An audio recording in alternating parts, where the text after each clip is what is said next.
மெரிபா பன்னீர் soda. I trust மெரிபா.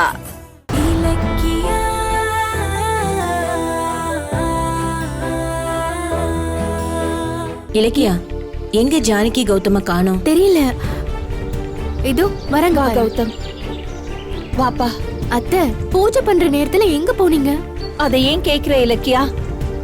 ரேவதியும் கௌதமும் காணும்னு சொல்லி கோயில்ல தேடிக்கிட்டு இருந்தேன். அப்போ கௌதம் ஏதோ நினைப்புல ரோட்ல அப்படியே நடந்து போயிட்டு இருந்தான். ஒரு கார் வேற வந்து மோத பாத்துச்சு. ஐயோ, அத்தை என்ன சொல்றீங்க அத்தை? நல்ல வேளை நான் அவனை காப்பாத்திட்டேன். கொஞ்ச நேரத்துல என் உசிரைய என்னை விட்டு போற மாதிரி இருந்துச்சு. கௌதம், நீங்க எதுக்கு அங்க போனீங்க? என்ன கௌதம் பேசாம இருக்க? பூஜை முடியறதுக்குள்ள நீ எதுக்கு வெளியே போன?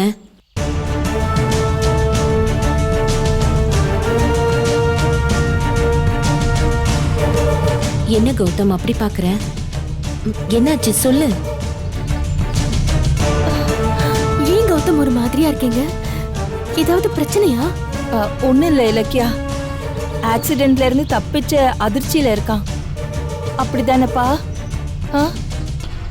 பாத்தீங்களா கௌதம், நீங்க உங்க அப்பா யாருன்னு தெரிஞ்சுக்கிறதுக்காக அன்னைக்கு ஆக்சிடென்ட் ஆயிடுச்சுன்னு போய் சொல்லி எங்க எல்லாரையும் பயமுறுத்துனீங்க. இன்னைக்கு அது உண்மையா நடந்திருக்கும் பாத்தீங்களா? இனிமேலாவது அந்த மாதிரி தப்பெல்லாம் பண்ணாதீங்க. கவலைப்படாதே இலக்கியா. அதான் கௌதம் பேர்ல அர்ச்சனை பண்ணா எல்லாம் சரியாயிடும்னு ரேவதி சொன்னாளே. இனிமே ஒன்னும் கவலைப்படாத. என்ன எல்லாரும் வந்துட்டீங்களா? நல்ல நேரம் முடியறதுக்குள்ள பூஜை பண்ணிடலாங்களா? பண்ணிடலாம். அப்படியே என் பையன் பேர்ல அர்ச்சனை பேர் சொல்லுங்க. கௌதம். திரு கௌதம். ராசி நட்சத்திரம் சொல்லுங்க. ரிஷப ராசி, ரோகிணி நட்சத்திரம். ரிஷப ராசி, ரோகிணி நட்சத்திரம். ஆமா. அப்பா அம்மா பேர் சொல்லுங்க.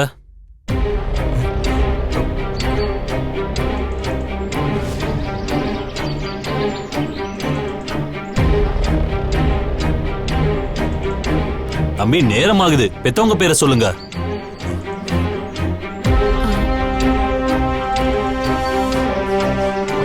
அம்மா பேரு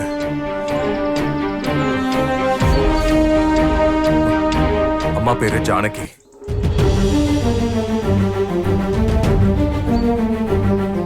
திருமதி ஜானகி தனம் தானியம் அனைத்தும் பெற்று பெருவாழ்வு வாழ்க. அப்பா பேர் சொல்லுங்க.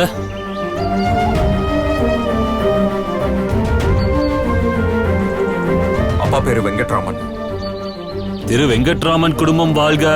ஓம் அகிலாண்டன் ஆகியே போற்றி. ஓம் ஆதி பராசக்தியே போற்றி. ஓம் ஆயிர கன்னியே போற்றி. ஓம் அம்பிகா தேவியே போற்றி. கடவுளே, என் பிள்ளைக்கு வர ஆபத்தை தடுக்கிறதுக்காக தான் SSK கையில தாலி கட்டிக்கிறதுக்காக இந்த ஏற்பாடு பண்ண. ஆனா அது நடக்காம போயிருச்சு. தள்ளி போன என் கல்யாணத்தை இன்னொரு நாள் உன் சன்னதிலேயே நடத்துறேன். அது வரைக்கும் என் பிள்ளைக்கு எந்த ஒரு ஆபத்தும் வராம நீதான் பாத்துக்கணும். ஒண்ணுதான் நம்பி இருக்கேன்.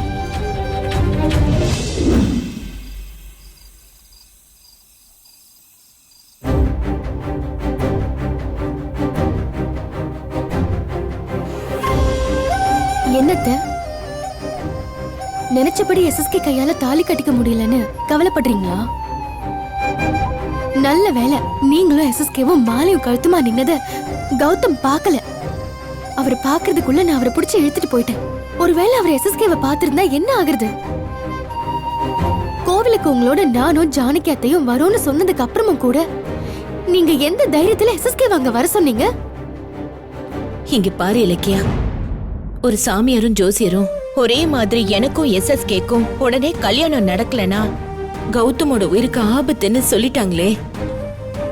அதுக்கப்புறம் எப்படி நான் கல்யாணத்தை தள்ளி போட முடியும்? அதான் உங்களுக்கு தெரியாம கோவில்ல SSK கையால தாலி கட்டிக்கலான்னு நான் முடிவு பண்ணிட்டேன். உங்க தவிப்பெல்லாம் எனக்கு புரியுது அத்தை.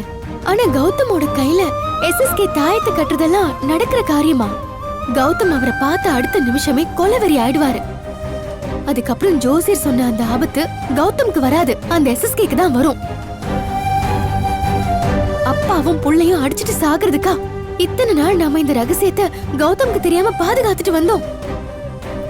உண்மை வெளியே தெரிஞ்சு கௌதம் SSKக்குள்ள பிரச்சனை வந்துடக்கூடாதுன்னு தானே நாம தவிச்சிட்டு இருக்கோம். அது உங்களுக்கு தெரிஞ்சிருந்தோம் கௌதமும் எஸ்எஸ்கேவும் சந்திக்கிற ஏற்பாட்டை நீங்க பண்ணிட்டீங்களே அத்தை. என்னதான் கௌதம்க்கு தான் அப்பா மேல கோவம் இருந்தாலும் எஸ்எஸ்கே என்ன கல்யாணம் பண்ணி அவர் என் புருஷன் ஆயிட்டாருன்னா அதுக்கப்புறம் கௌதம் என் கழுத்துல இருக்க தாலிய புடுங்கணும்னு துணிய மாட்டா இலக்கியா. எஸ்எஸ்கே கிட்ட எல்லாத்தையும் விவரமா சொல்லிதான் நான் இந்த ஏற்பாட்டையே பண்ணேன். கௌதம் அது மன்னிக்கிறதாவது அது நடக்காது அத்தை. அவருக்கு பரம எதிரியா இருக்கிற எஸ்எஸ்கே தான் உங்களுக்கு துரோகத்தை பண்ணிருக்காருங்கிற விஷயம் தெரிஞ்சா கௌதமோட கோவம் இன்னும் அதிகமா தான் ஆகும். நான் கௌதம் கிட்ட எதையுமே மறைச்சதில்ல. அவரும் அதே மாதிரிதான் என்கிட்ட எதையுமே மறைக்க மாட்டாரு. அவரோட அப்பா எஸ்எஸ்கே தாங்கிற விஷயத்த நான் சொல்லாம மறைச்சிட்டு இருக்கேன். ஆனா தான் அப்பா யாருங்கிற விஷயத்த நான் மறைக்கிறேன்னு கௌதம் என் மேல ரொம்ப கோவமா இருக்காரு. அவர் கோவப்பட்டாலும் பரவாயில்லன்னு நான் உண்மையை சொல்லாம இருக்க காரணம் என்ன தெரியுமா? கௌதம் மாத்திரத்துல எஸ்எஸ்கே ஏதாவது பண்ணிட்டு ஜெயிலுக்கு போயிட்டாருன்னு வைங்க, அவரோட வாழ்க்கை என்ன ஆகுறது? இவ்ளோ நாளா அப்பா இல்லாதவருங்கிற பேரோட சேர்த்து கொலைகாரங்கிற பழியும் அவர் மேல விழுந்துருமே. அத பாக்குற சக்தி எனக்கு கிடையாது அத்தை. எனக்கு உன் நிலைமை நல்லா புரியுது. உன் நிலைமை தான் எனக்கும். என் அப்பா யாருன்னு சொல்லுமான்னு அவன் ஒவ்வொரு தடவை கேக்குறப்போ நான் பதில் சொல்ல முடியாம உள்ளுக்குள்ள இவ்வளவு தவிச்சிட்டு இருக்கேன் தெரியுமா? எஸ்எஸ்கே தன்னோட கெட்ட புத்தியை விட்டுட்டு திருந்தணும். கௌதம் அவரை மன்னிச்சு ஏத்துக்கணும். இது ரெண்டும் நடக்கிற வரைக்கும் நாம இந்த ரகசியத்தை யார்கிட்டயுமே சொல்லக்கூடாது அத்தை. அதுக்காக கௌதம் நம்ம மேல எவ்வளவு கோவப்பட்டாலும் வருத்தப்பட்டாலும் பரவாயில்ல, அதை நம்ம தாங்கிக்கலாம். ராசாத்தி, என் புள்ள தவம் இருந்தாலும் இப்படி ஒரு பொண்ணு அவனுக்கு பொண்டாட்டியா கிடைச்சிருக்காது. கௌதம் ரொம்ப கொடுத்து வச்சவன் இலக்கியா.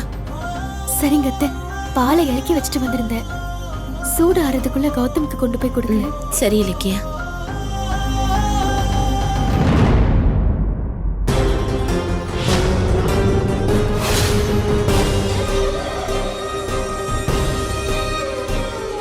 இப்போ உனக்கு அப்பா இல்லாதான் குறையா? சொன்னா புரிஞ்சுக்கோங்க கௌதம், அவரை பத்தி உங்களுக்கு தெரியாது. இலக்கியா, நீ இத்தனை நாளா என்னோட நல்லதுக்காக தான் என் அப்பா யாருங்கிறத என்கிட்ட சொல்லாம மறைச்சிருக்க. ஆனா அது புரியாம நான் உன் மேல நிறைய தடவை கோவப்பட்டுட்டேன். எஸ்எஸ்கே ஒரு அயோக்கியங்கிறதுனால தான் அந்த ஆளை என் அப்பான்னு என்கிட்ட சொல்ல முடியாம நீ தவிச்சுக்கிட்டு இருந்திருக்க. ஆனா நான் தான் உன்னை தப்பா நினைச்சிட்டேன். Sorry Ilakkiya, I'm sorry. என்ன மன்னிச்சிரு. கௌதம், இந்தாங்க பால்.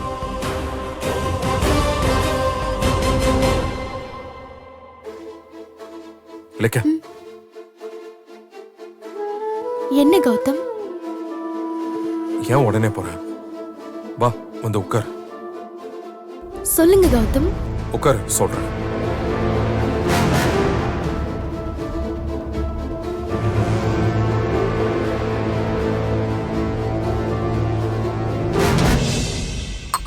சொல்லுங்க கௌதம். ஏன் அப்படி பாக்குறீங்க? இல்ல ஒண்ணும் இல்ல. இலக்கியா, நீ என் ஒய்ஃபா கிடைச்சதுக்கு நான் ரொம்ப கொடுத்து வச்சிருக்கணும். கேட்க சந்தோஷமா தான் இருக்கு. ஆனா நீங்க வேற ஏதோ சொல்ல வந்து நிறுத்திட்டு என்ன பாராட்டுற மாதிரி தோணுதே. சொல்லுங்க கௌதம், என்ன விஷயம்? அது அது வந்து அதான் ஒண்ணும் இல்லைன்னு சொன்னேன்ல. ஏன் புருஷனை பத்தி எனக்கு தெரியாதா? உங்க மனசுல இருக்கிறத உங்க முகம் அப்படியே கண்ணாடி மாதிரி காட்டி கொடுத்துரும். கோவிலுக்கு கிளம்பி போனதுல இருந்து வீட்டுக்கு திரும்பி வந்த வரைக்கும் நீங்க நீங்களாவே இல்ல, ஏதோ யோசனையாவே இருந்தீங்க. என்னாச்சு? கௌதம் ஏன் இப்படி இருக்காரு? நார்மலா இல்லையே. ஒருவேளை எஸ்எஸ்கேவும் ரேவதி அத்தையும் கோவில்ல மாலையோட இருந்தத கௌதம் பார்த்திருப்பாரா? கௌதம், நீங்க கோவில்ல ஏதாவது பாத்தீங்களா? பாத்தீங்களானா? நீ என்ன கேக்குற எனக்கு புரியல. அது நீங்க பார்க்க கூடாத விஷயம் ஏதாவது பாத்தீங்களா? பார்க்க கூடாதவங்கன்னா யார் அவங்க? எனக்கு ஒன்னும் புரியலையே. நான் பார்க்க துடிக்கிற ஒரே ஆள் என் அம்மாவை ஏமாத்தின அந்த துரோகிய மட்டும்தான். அவனையும் யாரும் நீங்க 2 பேரும் சொல்லவே மாட்டேங்கிறீங்களே. ஒருவேளை அந்த அயோக்கிய இன்னைக்கு கோயிலுக்கு வந்திருந்தானா? அதான் பார்க்க கூடாதவங்கள பாத்தீங்களான்னு கேக்குறீங்க. சொல்லு. இல்லங்க, இல்ல, அப்படி யாரும் அங்க வரல. ஐயோ, கிச்சன்ல நிறைய வேலை இருக்கு. நீங்க பாலை குடிச்சிட்டு படுங்க, நான் வரேன்.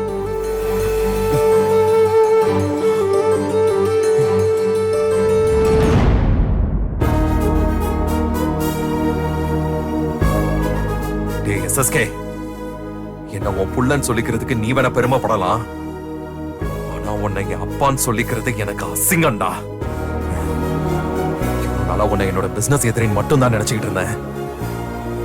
ஆனா எப்ப என் அம்மாவை ஏமாத்துற துரோகி நீதான் தெரிஞ்சதோ அப்பவே உன் சாவுதான் உனக்கு சரியான முடிவுன்னு நான் முடிவு பண்ணிட்டேன். எஸ்எஸ்கே, இனிமேதான் அந்த கௌதம் யாருன்னு நீ தெரிஞ்சுக்க போற. இந்த நிமிஷத்துல இருந்து உன் அழிவு ஆரம்பம்டா. இந்த வீடியோ உங்களுக்கு பிடிச்சிருந்தா லைக் பண்ணுங்க, கமெண்ட் பண்ணுங்க அண்ட் ஷேர் பண்ணுங்க. மறக்காம சரிகமா டிவி ஷோஸ் தமிழை சப்ஸ்கிரைப் பண்ணுங்க.